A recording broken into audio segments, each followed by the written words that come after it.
விவசாயி நண்பர்கள் அனைவருக்கும் வணக்கம். இன்று நாம் பார்க்கப் போவது தக்காளி சாகுபடி. நாற்று நடவு செய்வதிலிருந்து அறுவடை வரை முழுமையான வழிகாட்டி. முதலில் நிலம் தயாரிப்பு. நிலத்தை 2 முதல் 3 முறை நன்றாக உழவு செய்ய வேண்டும்.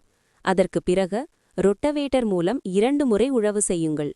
மக்கி தொழு உரம் அல்லது நாட்டு உரம் சேர்த்து கடைசியாக ரொட்டவேட்டர் ஓட்டி நிலத்தை சமமாக தயார் செய்யவும். நீங்கள் சொட்டுநீர் பாசனம் அமைக்கிறீர்களானால் ட்ரிப் லைன் போட்டு நேரடியாக நாற்று நடவு செய்யலாம், அல்லது பார்கள் அமைத்து நடவு செய்யலாம். இடைவெளி மிகவும் முக்கியம். ஒரு செடிக்கு இன்னொரு செடிக்கு 1.25 அடி இடைவெளி வையுங்கள்.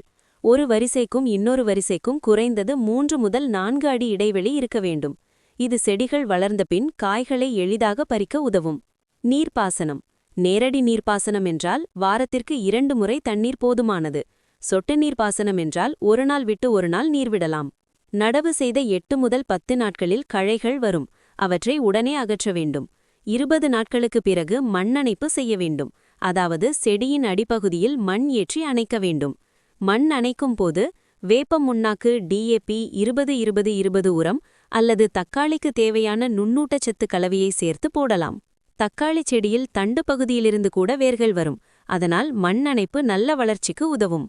25வது நாளில் குச்சி நட ஆரம்பிக்க வேண்டும். குறைந்தபட்சம் 5 செடிக்கு ஒரு குச்சி, அதிகபட்சம் 8 செடிக்கு ஒரு குச்சி வைக்கலாம். அதற்கும் மேல் இடைவெளி விடக்கூடாது. குச்சிகளை பச்சை டொயின் அல்லது கம்பி கொண்டு இணைப்பு, இரு முனைகளிலும் ஸ்டே கம்பி அடித்து இறுக்கமாக கட்ட வேண்டும். அப்போதுதான் சாயாமல் நன்றாக நிற்கும். 2 அடுக்கு டொயின் கட்டுவது சிறந்தது. மேலே ஒரு டொயின், கீழே ஒரு டொயின். 25 முதல் 30 நாட்களில் சரடு கட்ட ஆரம்பிக்க வேண்டும். புதிய கிளைகள் வந்து கொண்டே இருக்கும். ஒவ்வொரு வாரமும் பார்த்து புதிய கிளைகளையும் கட்ட வேண்டும்.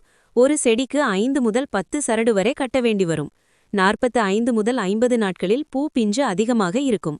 இந்த நேரத்தில் இலை சுருட்டல் நோய், இலை பொள்ளி நோய், புழு தாக்குதல் வர வாய்ப்பு அதிகம். அதற்கான மருந்து மற்றும் வளர்ச்சி ஊக்க மருந்து சேர்த்து தெளிக்க வேண்டும். 70வது நாளில் காய்கள் பெரிதாகி பழுக்க ஆரம்பிக்கும். 70 முதல் 75 நாட்களில் முதல் அறுவடை செய்யலாம். பழங்கள் பழுக்க ஆரம்பித்தவுடன் பழ ஈக்கால் தாக்குதல் வரும். பழத்தில் ஓட்டை போட்டு முட்டையிடும். இதை கட்டுப்படுத்த ஒரு ஏக்கருக்கு 2 முதல் 3 ஃப்ரூட் ஃப்ளை ட்ராப் வைக்கலாம். இதனால் பழ ஈக்களை கட்டுப்படுத்த முடியும். இந்த 40 சென்ட் நிலத்தில் 4000 நாற்று நடவு செய்தோம். இதுவரை 150 பாக்ஸ் தக்காளி அறுவடை செய்துள்ளோம். தக்காளி வகைகள் பல உள்ளன. 765, சிவம், சாகோ, சாகர் போன்றவை. நாங்கள் தற்போது சாகோ ரகம் நடவு செய்துள்ளோம். இந்த ரகம் வெயிலுக்கு தாங்கும் திறன் அதிகம், நல்ல விளைச்சல் தரும். இந்த வீடியோ உங்களுக்கு பயனுள்ளதாக இருந்தால் லைக் பண்ணுங்கள். உங்கள் நண்பர்களுக்கும் ஷேர் செய்யுங்கள். ஏதேனும் சந்தேகம் இருந்தால் கமெண்டில் கேளுங்கள். அடுத்த வீடியோவில் சந்திப்போம். நன்றி.